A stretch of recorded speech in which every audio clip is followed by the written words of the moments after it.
Hi, everybody. Welcome to the Track Day Heroes podcast for the week of February 23rd, 2015.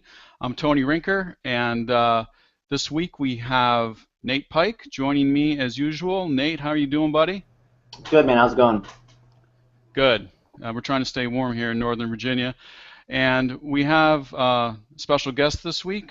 We have Todd Gerbsch. He is from N2 Trackdays. He's a senior director there, and he's here to talk with us about track days and his experience and their philosophy and just a whole bunch of good stuff. Todd, how you doing? Good, Tony. Nate, good to see you. Good to see you, Todd. Thanks for being here this week, Todd. And before we get going, I want to thank Jason Brooks for being on the show last week. I think we had a really good, informative podcast about group street riding techniques and also winter maintenance tips. Jason Brooks operates Brooks Cycle Center in the Northern Virginia area, and there's lots of good information in that show. So if you want to take a look back at episode 3, you can catch up on some of the good stuff we talked about there. So, Todd, Nate and I have talked about ourselves a lot on this show, probably bored everybody to tears. So, why don't you, since you're the new guy and you're with N2 Trackdays, why don't you talk to us about your riding experience, how you got into riding, and how you came to be involved with N2, and then we can talk about N2 in particular. All right, very good. Geez, I got into racing years ago with Buck Miller.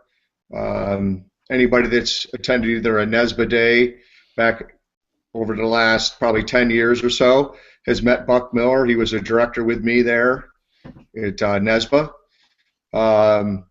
Raced up at Loudon, New Hampshire for a couple years up there with Buck.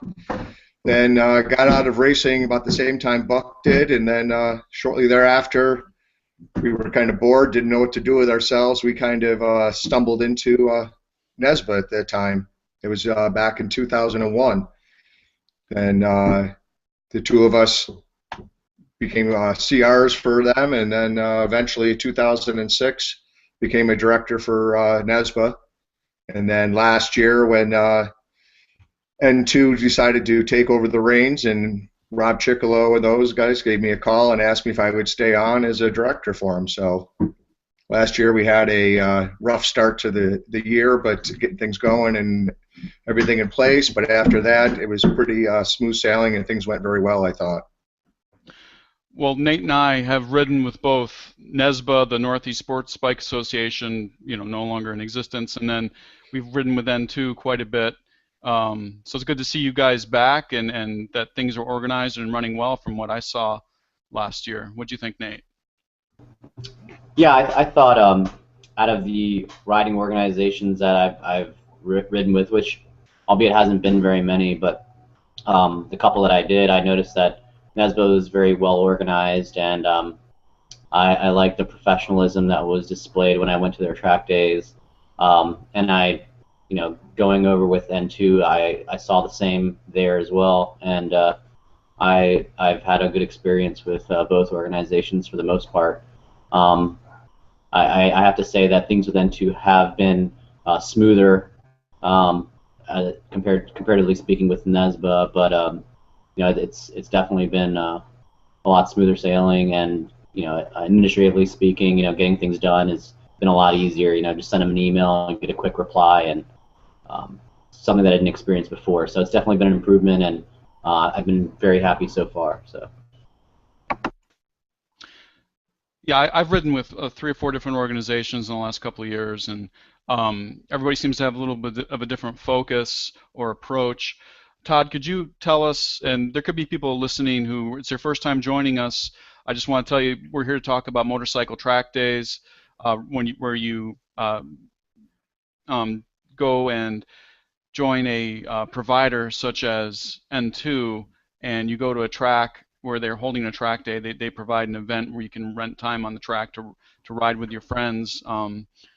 So, Todd, with that in mind, that there may be brand new riders who are interested in finding out what track days are all about. Could you tell us a little bit about what the general track day approach is and what N2 what your particular focus is and how you guys like to handle things.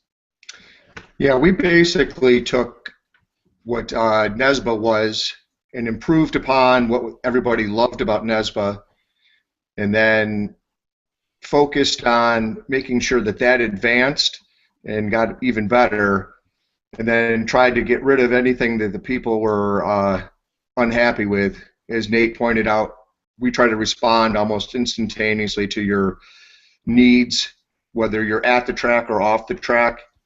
And the big thing that we did last year was we opened up a intro or novice program, in which we're really catering to the first time to the track riders. We have a novice class that we start out in the morning. We identify those that it's their first time ever to the track, and we put them in a smaller group and assign control riders to them for the day. And at any point in that time during the day when they feel comfortable, they can say, hey, I'm just going to go and mix in with the rest of the novice group, or they could stay with that control rider for the entire day. We had a lot of great feedback last year on that program. Chris Smith kind of spearheaded that for us and put it out there with help from a lot of other people. But I think that if anybody that has attended our days so far that sat in on the novice program, I think that they would really agree with me that it's come full circle, and it's really a great program for anybody that's their first time.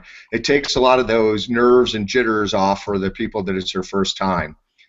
I can still remember back to my first day going to the track. You know, back when I started, we didn't have track days. It was just you went racing, and the nerves, the jitters, and everything else. Now you have everybody that's there to actually help you. Back then, nobody wanted to help you because they wanted to race against you and beat you, so they wouldn't help you. But now you come to the track, it's a great family type environment. You feel like everybody's your brother or sister there. Everybody's willing to help you out with whatever you need, whether it's the people in the paddock or whether it's the control riders or myself at the track. I'm available when I'm at the track running a day. I'm available the whole day and into the night. I spend my nights right at the track and hang out with everybody from the track at the day, and we all sit around a campfire and we tell stories about how fast we were that day. And well, maybe they're lies, but you know, and then you can still continue to expand on your riding even into the night, talking to me about riding that night and ask me questions on how your day went. Our approach really is availability to the track day rider that comes to our events. I would love to see as many people out there this year come and see and introduce yourself. If you saw the podcast tonight, you know, come to an event and you see me, please stop up and say hi to me. I'm very approachable. You can come and talk to me at any time throughout the day too. You know, that's the thing. Our control riders wander through the paddock throughout the day. You can at any time just say, hey, can you come and have a word with me? I have a question on, you know, this turn, that turn, or whatever is going on, or if you're having an issue on the track. We normally have somebody at the track that is well versed in suspension.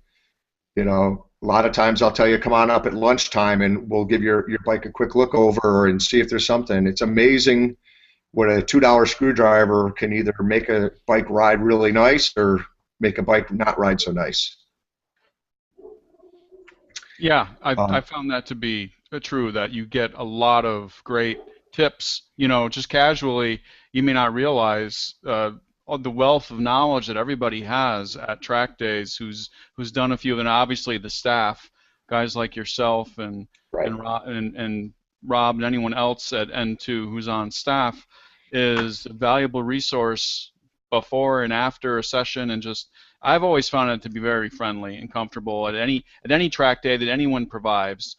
Basically, I found it to be a comfortable environment where, you know, I wasn't afraid to go ask questions or get tips about how to take turn 10 at Summit, or, you know, where's a good turn-in point here, and even beyond what is shown during a session with the control rider. Just having a control rider follow me and give me tips has been invaluable. Nate, what are your thoughts?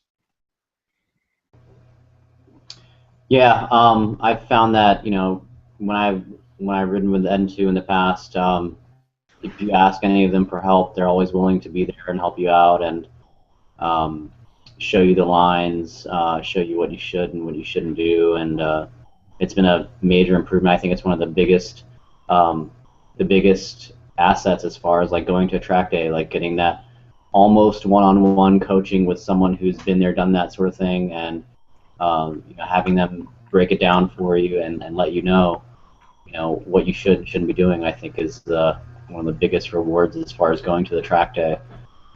It's one thing to just go out there and just kind of make a few laps, but it's another thing to go out there and actually get some instruction as far as like what it is exactly that you're doing out there and why you're doing it. And with N2 and slash NESBA, I felt that I've always gotten good control rider feedback and just had a good time out there. Yeah, Todd, and to expand on that, I really like what you're saying and what you guys are doing for the new rider, because you have a new rider can get scared off from the track after if their first track day is a disaster. It forms a big impression, and it can scare people away from what can be a really reasonably safe and very extremely fun sport that you get better at with the right type of experience and the right type of teaching. And I've seen that the teaching at N2 and at the other organizations, the teaching is a big focus. And if I was a new guy and you've already shared a little bit about the the in-class instruction and going out with control rider, what do you think are the big mistakes that you see a new rider making out on the track? I think one of the biggest mistakes that we see is really is somebody coming in with a big ego.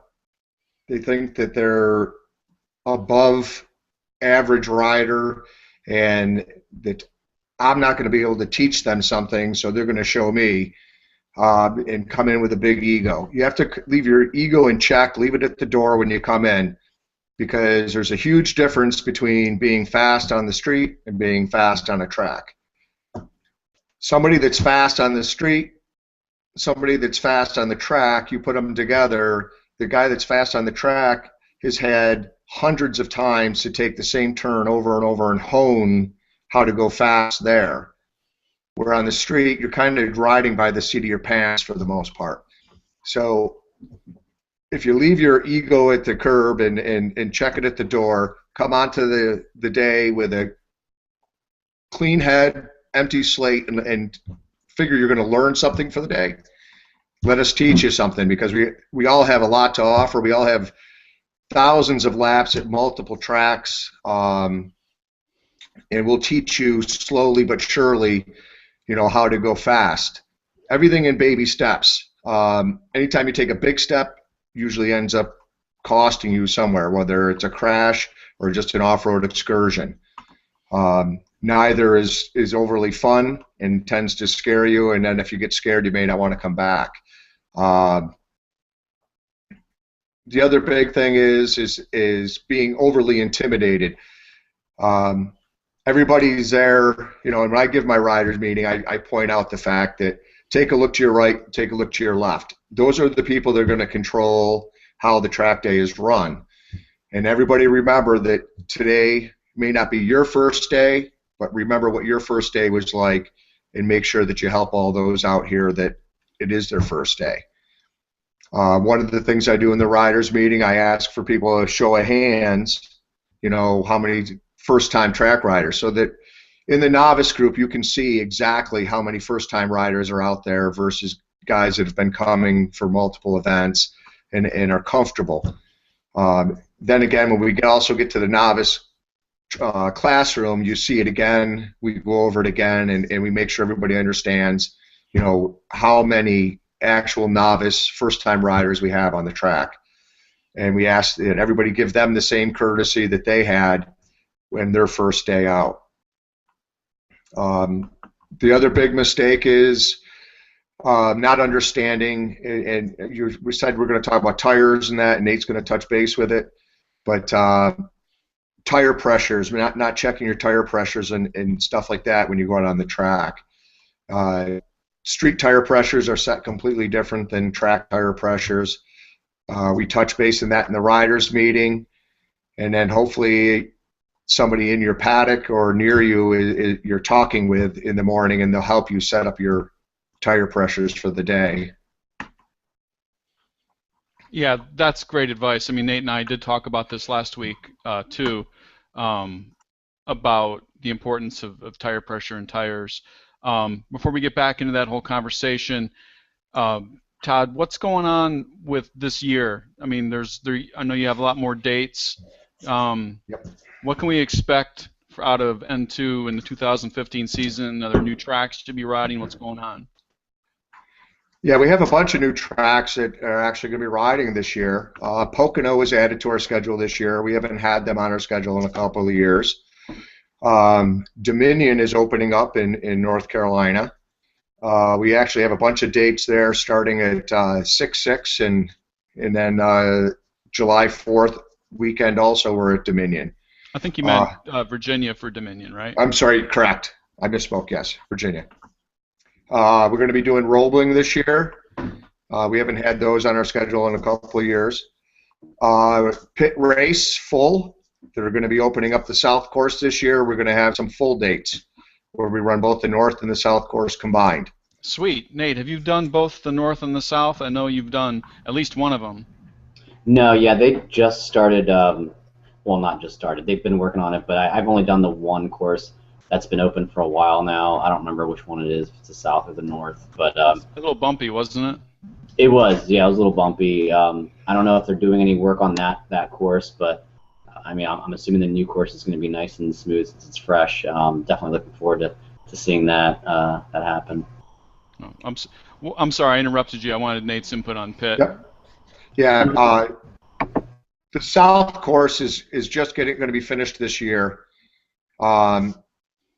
And once it's finished, we'll be running the full, which will be the North and the South combined. Right now we have on our schedule for July 18th and 19th. That weekend is our first full weekend out there. We're also going to be running Talladega this year. And then we've got our season ender at Barber this year. So we'll be down at Barber the 28th and 29th of November, in which typically our year ender, we have a big cookout and everything, and I tend to smoke meat and cook all kinds of stuff and have everybody hang out at night and drink, and again, we'll tell more lies of how fast we were all season and how slow we started out the season, how fast I am now, you know. So those are the new tracks we got this year. You know, we have all the usual New Jerseys. We have the normal pit race, North Course open. We're going to be going VIR. We're going to be doing Summit Point, Road Atlanta. It's going to be a spectacular year. If you look at the schedule, go on our website and take a look at that and for N2 and see what is out there and what fits everybody's schedule for this year. One of the other things we're introducing this year, it's called ATP. It's Advanced Training Program, in which that for an additional $245 for the day, you can have a private coach for the entire day. That coach is going to be YCRS 3C certified. So you'll have it's almost like taking the YCRS course to a point, you know. So that's Yamaha Champions Racing School. Correct. So we'll be with those guys this year. We're going to be having guest coaches throughout the year, which we did this past year also. It's kind of funny. We started doing it, and then we all of a sudden noticed that some of the other track day orgs are starting to do it now as well, which is fantastic. So we must be doing something right if everybody wants to copy what we're doing for this last year here. Well, it looks like it's going to be an awesome season. I know I'm excited. Nate and I both purchased the 12-day pass this year with Excellent. N2. Last year, I didn't do a season pass. I kept my options open and just I was an elite member past 2 seasons, and then this year decided to jump on board with 12-day pass because for me the calendar looks great for where you guys are and what you're doing this year, and this kind of made sense because all my other buddies here on Track Day Heroes, a lot of them signed up for that too, and so we're looking forward to saving money by traveling together and uh, paddocking up together, and just that's so fun, to get out with the guys and disappear for a weekend and go wherever, right, Nate? Yeah, absolutely.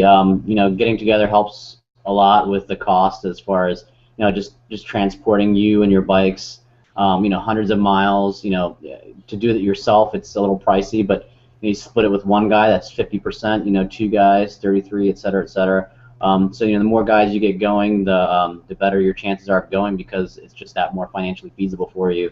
At least that's how it is for me. So yeah, I try to get my buddies to go, and it's not just the financial aspect. It's also being able to hang out with your friends and see them over the weekend and ride and do what you do for fun. Go out and ride bikes on the weekends. It's great. I love it. Yeah, so wherever you are in the country, this is a national, internet podcast for the world. So wherever you are, there's going to be track days. Wherever you live, there's great racetracks all over the country. Get on the internet, find the track day providers that are near you. Just do a Google search, and join the forums. You'll meet friends. You'll hook up. You'll get to hang out with cool guys, like Nate, and have a good time, sharing costs and telling lies and whatever else that we want to do about our track days, as Todd was joking. So Todd, it sounds like you guys have a great season lined up. What are the other, before we move on to tires, I know Nate has to go in a couple minutes, and I wanted to get his input on some tire issues. But what are the other membership packages that you're offering, or multi-day pass type things from N2? At the beginning of the season, we offered a unlimited track package, which I believe is not available at this time. Geez, off the top of my head, I don't know what all the packages are that are out there. I know we have the 12-day, which you signed up for. There is an 18-day, and is there a full season pass? Is the 18-day the full season pass, or no? No, we had a full season's pass at the beginning of the season.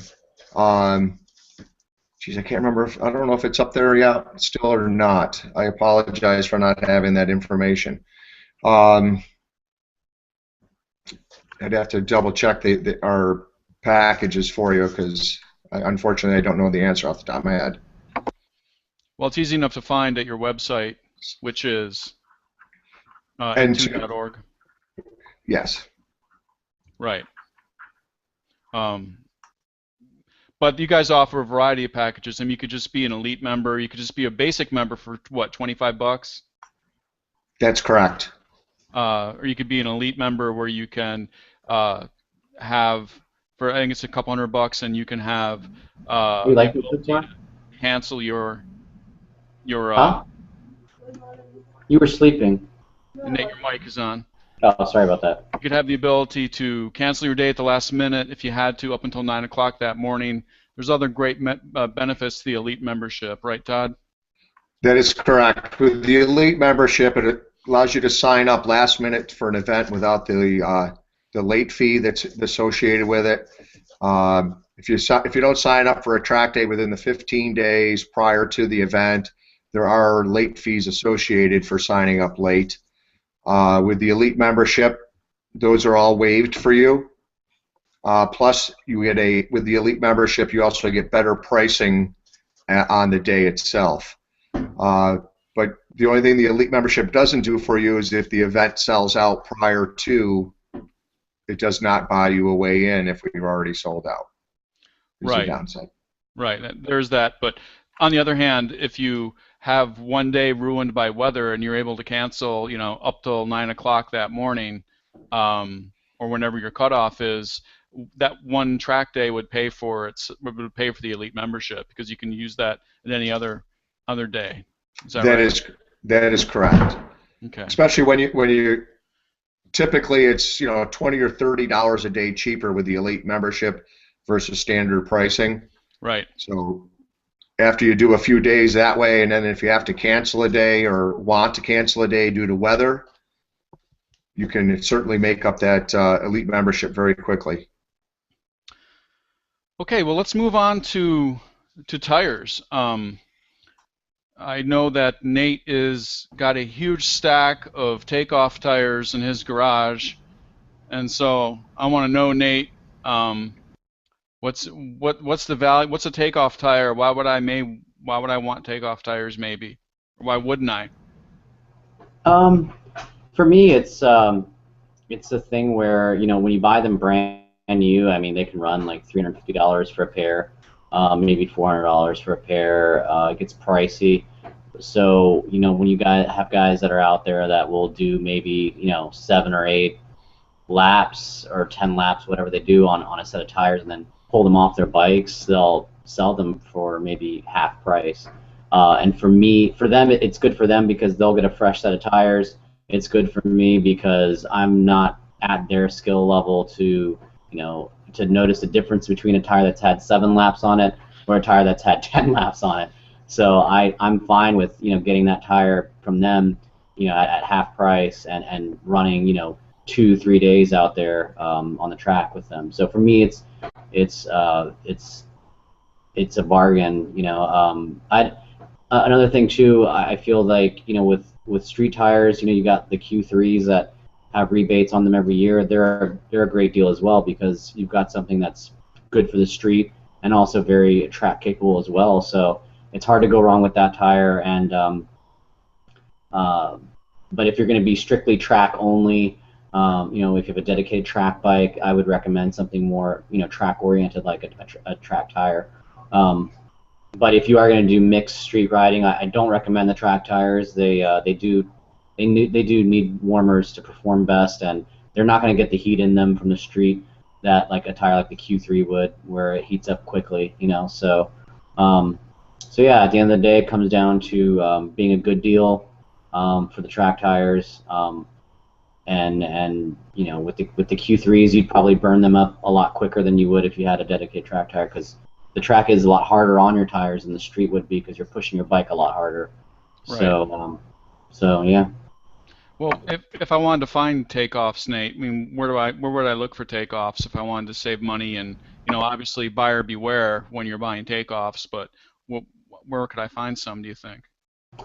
I've found mine. I found them on the N2 forum, on the Wira forums.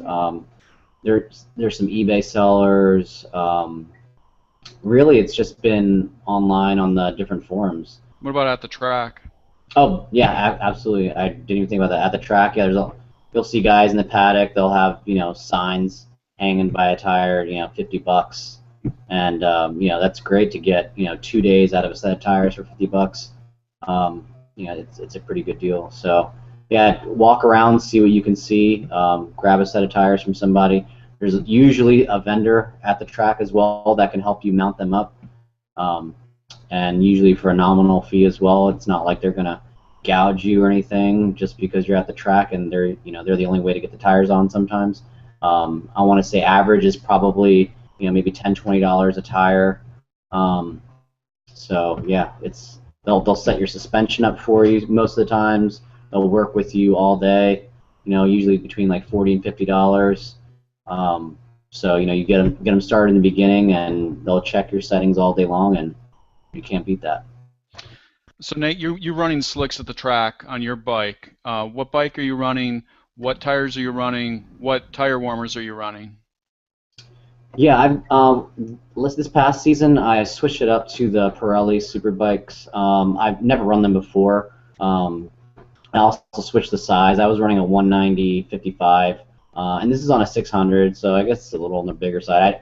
But I got a good deal on the Pirellis, and they're 180s, and I mean, I love them. They're extremely grippy. I feel like they're a little softer than the Dunlops. The Dunlops have like a harder carcass to them.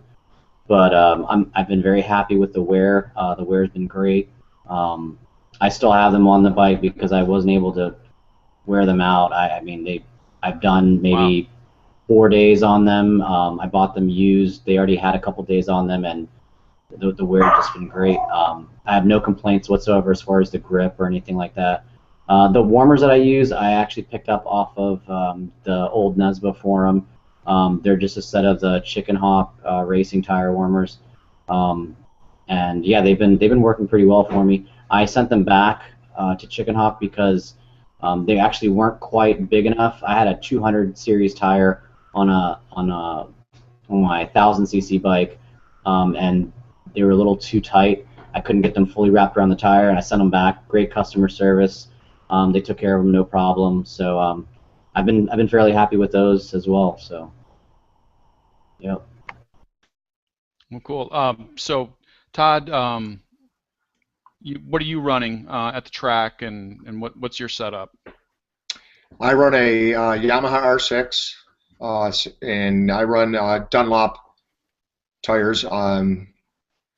I ran the Pirellis a few years back. I love the Pirellis. Pirelli's a great tire. I also run the N2 Slick as well. I also run a Q3. The Q3 is a great cold weather tire. Beginning of the season, end of the season. It also makes for a great rain tire rather than running full rains. Full rains are great when it's really raining out all day, but the the Q3s are really nice tire for when you have that interim, a little bit of rain, the track's damp but not soaking wet. It gives you heats up quicker. You don't need to run a tire warmer on it. It doesn't hurt when it's cold out to get a little bit of heat in it before you go out. I tend to drop a pound in both the front and the rear, sometimes 2 pounds, depending on how cold it is out, just so that the carcass works a little bit more and get a little more heat into the tire. The racing slicks are awesome. When I switched over, from just a standard race tire, whether it was Pirelli or Dunlops, when went to the slicks, it's a little, once they come up to temperature and you're out on the track, you get a little more grip out of them. And I seem to find for myself that I get a little better wear out of them than I do with just a straight DOT race tire. So suspension is everything, though. If your suspension isn't set up right, you're going to eat tires. Once you get your suspension dialed in, you'll find that the tires will actually wear much longer than you were if your suspension was not set up correctly. Yeah, that's an important technical point. I've had my suspension set up. I'm running the BMW S1000RR 2013 and street tires, Q3s. Love the Q3s. Dunlop, I'll take some if you want to, send some my way. Great tire on the street and at the track. They wear great. I knew it was time to change my Q3s. I actually ran a Q2 in the front and a Q3 in the rear for a while, for about maybe 10 track days. And I knew they were gone when they started to feel greasy. You hear guys say that the tires felt greasy, and it was a hot day, and I could feel them sliding around, and I knew it was time to go. And but they are that's a really good tire. And so I intend to keep using that and see what else they come up with, because it's working for me, at least at my skill level. I'm an intermediate rider, and Nate, you're an advanced rider, and Todd, you've been riding forever in racing. So your skill levels and what you want on your tires is maybe a little bit different than what I need at this point. But for me, it's been phenomenal, going from the stock Dunlop Battle Axe tire that came with the S1000 to the Q2, Q3, and then just straight Q3s in the front and the back. It was absolutely night and day, and I was just so much more confident pulling it over into the corner and leaning over and knowing that my back end and my front end are going to be there. Just really helped me relax a lot on the track. And what you said about suspension setup, so Mark set up my suspension here local on the East Coast. Mark Built is a setup guy that has done a lot of stuff at track days. But the importance of the setup for me was he had me get on wearing my full suit, my full tracksuit, so I had the proper weight with my new tires, and I had a asymmetrical nut that I could switch, which would lower the front end on the S1000 in the back. So I flipped that lug, so lowered my front end to increase my turn in, and then he set my suspension based on that. And it's been working great, and hopefully as I get faster, I'll need my suspension set again. But it is key to have it set to your weight with your good tires and with your full track setup at the track. That's my experience with it. What about you, Nate? As far as wear, I've just been replacing them as soon as they get down to the wear indicators for the most part. On the slicks, you've got like little dimples in the tires, and once those go smooth, I try and replace them at that time. I mean, I have been known to wear them out to the very last jagged edge. Street tires, I pretty much wear them down to the cord. It's not, I mean, it's not recommended, but I usually think I got another couple miles out of them. But yeah, no, I try to go by the wear indicators. I'm just not the best at it. I've had an issue with one tire where I just thought, hey, it's good to go, and I just kept riding it. It was a Dunlop, and then a couple laps in, and the rear just started to slide around more than it should, and that's when I realized, all right, it's probably time to mix it up and switch it on out. So you can't always go by the wear indicators, I guess, because they just don't really lose their grip because there's no, the wear indicators are down. So, but I do try and use that as an indicator as far as, you're getting close. But, yeah, you can't always go by that. So, yeah.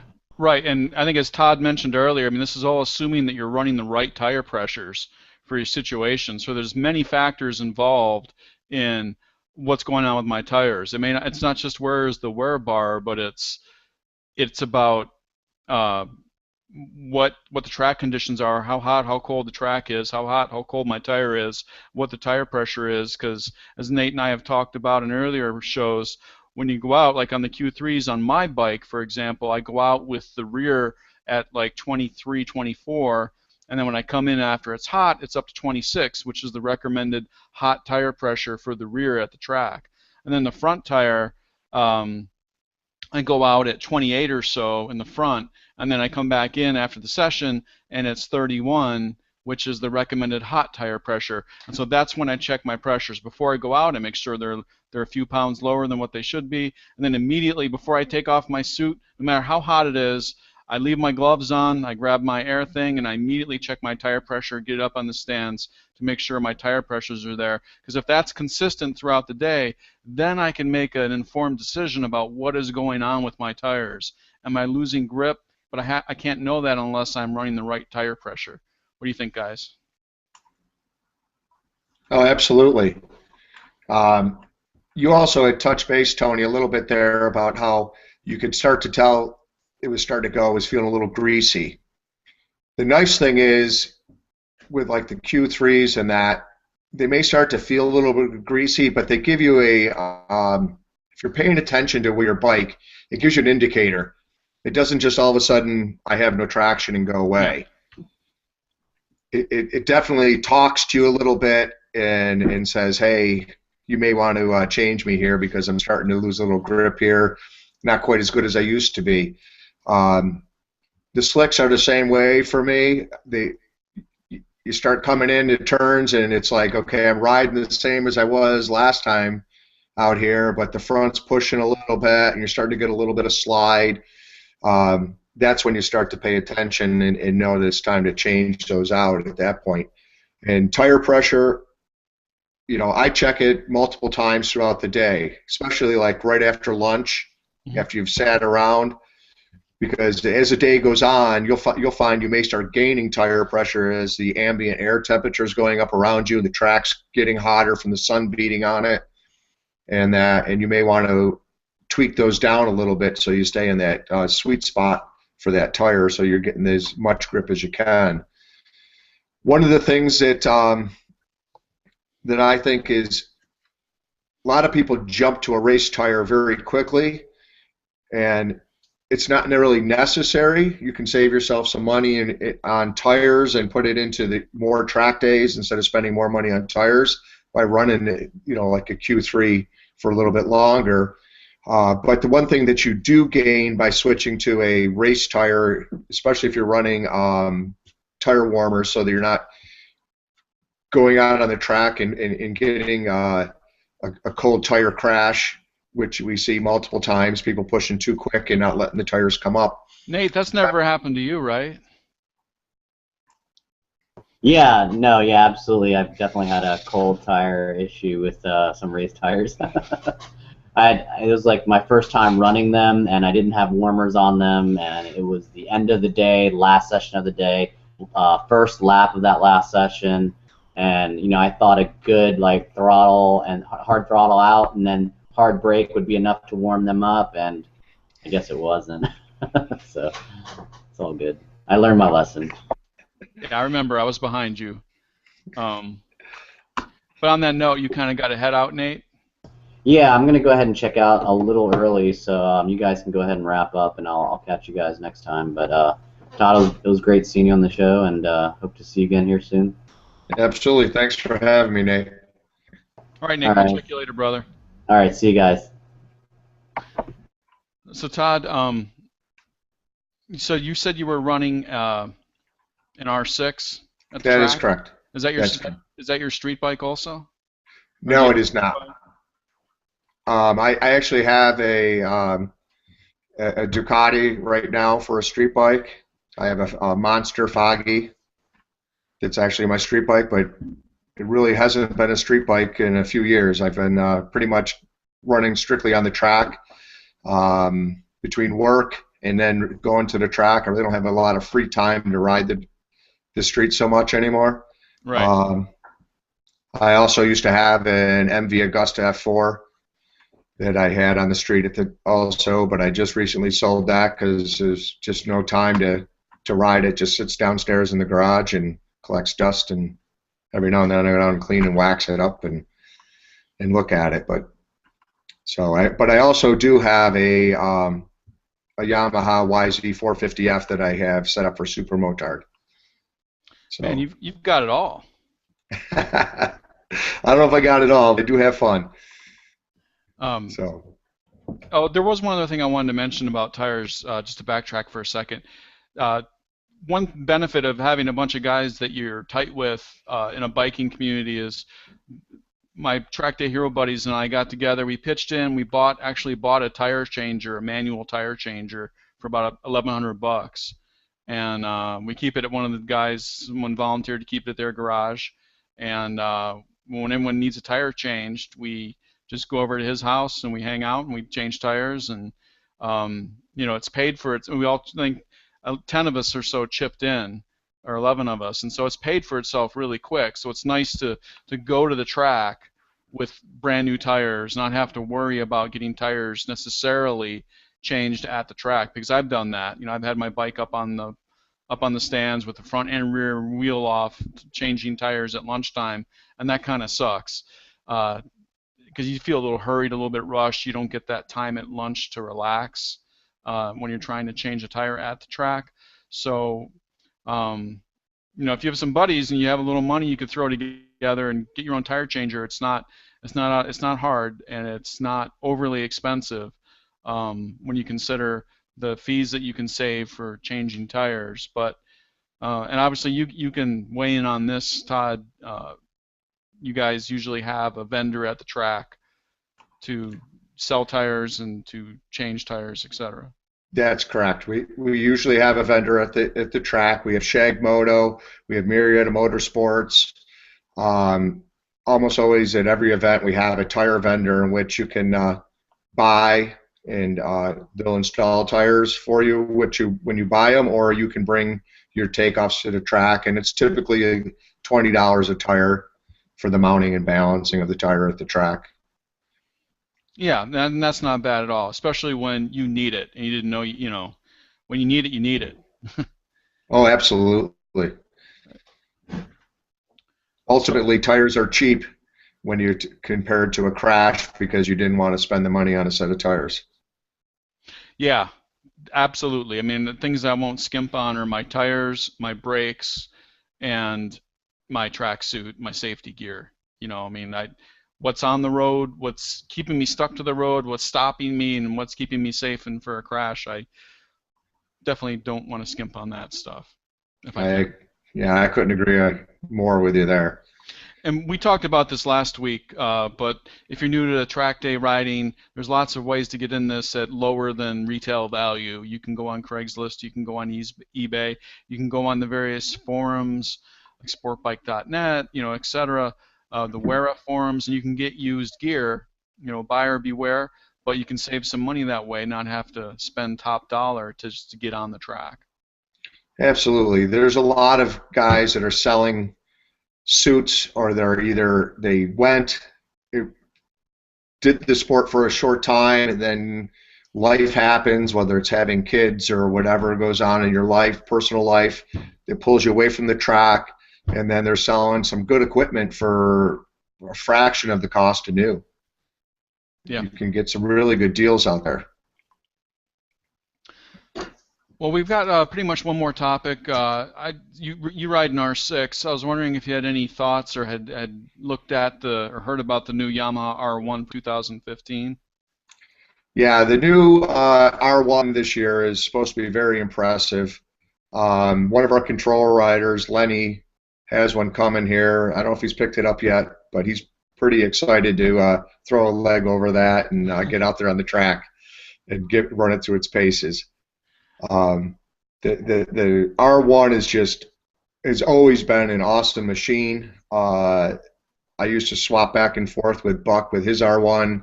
He'd ride my R6, and I come off the R1, and my neck muscles are like, oh my God, that thing just has so much power. Although it's probably not as comparable to your BMW, quite frankly. I think the BMW is quite impressive as well. Well, I was looking at the stats. It's funny you say that. I was looking at the stats on the motorcyclist.com first ride review that you can find, pretty easily going to the motorcyclist.com website. And the new R1 has some big numbers. It's got 197 horsepower. The engine itself is 8.8 pounds lighter than last year's engine, and they increased the bore. They increased They increase the exhaust size. The wheels, the tank, the clutch are all lighter. They tweak the ergos. What I got really out of that story was that this is a track bike first that you can ride on the street instead of it being a street bike that you can take to the track. And I think that's a pretty accurate assessment. I mean, my S1000 has 194 horsepower. So this thing beats mine by 3 and is every bit, I'm sure that it's every bit as comparable with all the other things they've added to it this year. They've got all the electronics. I think that's the big deal about the new R1 is that it looks like this is the first Japanese manufacturer that's got all of the electronics in tow.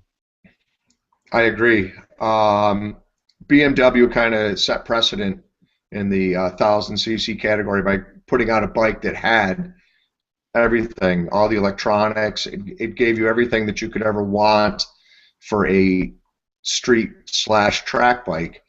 And now you see Yamaha following suit, saying, you know what, we can do that, and we might even be able to do it better. In putting out the R1 to compete against the BMW in that category. Well, when I see Lenny at the first track day, we'll find out. If he's willing to teach me how to ride at the track, I'd appreciate it. What else do they have on that this year? They've got a quick shifter. They've got linked brakes that link the front and the rear brake, but that's going to be disabled. You can disable that at the track. Obviously, you don't want the rear brake engaging at the track. It's got launch control, wheelie control, slide control. There's 4 ride modes, and then within the 4 ride modes, they're editable, so you can change any of the electronics like the launch control, the wheelie control, the slide control. All that stuff can be edited within each of the 4 different ride modes electronically. I don't know if you can do it on the fly or not. They're all with the presets. I think you can. Hopefully, you can switch them on the fly. I'm not sure on that, but That's exciting stuff, and I think a first for the Japanese catching up on this stuff. Well, this year we're partnering with YCRS, and YCRS is taking over the Yamaha demo program this year. So we're going to have those at several events this year. So we'll have the demo program. You'll have to check our calendar as it's posted, but you'll be able to actually come on to the track and actually ride a Yamaha R1 on the track and see what it feels like and rides like before you purchase it if you would like. Through Wow. Through the YCRS demo program. That's awesome. So, yeah, it's going to be phenomenal. I mean, you'll be able to take an R6 out and see what that feels like. You can take an FZ6 or 800 out and see what that feels like. It should be a fantastic program. YCRS is picking up where NESBA left off when NESBA used to have the demo program. Now YCRS is going to take over that program, and we're going to have them at several events this year.